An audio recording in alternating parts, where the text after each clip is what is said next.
আজকে আমি কী বানাবো আম দিয়ে বলেন তো, বলতে পারবেন? দেখি কীরকম পারেন বলতে।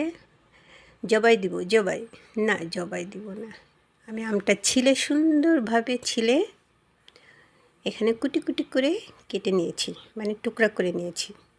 তা আমি কী বানাবো এখানে? কাঁচামরিচ নিয়েছি, পুদিনা পাতা। কী হবে বলেন তো? ব্লেন্ডারে দিয়ে দিলাম। ঝটপট বলেন, ঝটপট বলেন। জুস, আমি জুস বানাবো।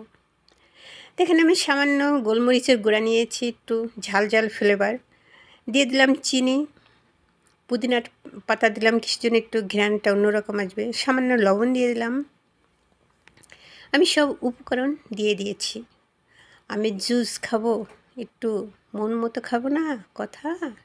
তা সামান্য আমি পানি দিয়ে দিলাম, ঠান্ডা পানি। ঠান্ডা পানি দিয়ে দিয়েছি ঘুটা, ঘুটা মানে ব্লেন্ডারে। দেখেন কি সুন্দরভাবে হয়ে গিয়েছে। ব্লেন্ডার করলাম আমি, ব্লেন্ডারে দিয়ে দিয়েছি। এখন আমি গ্লাসে ঢেলে দিলাম।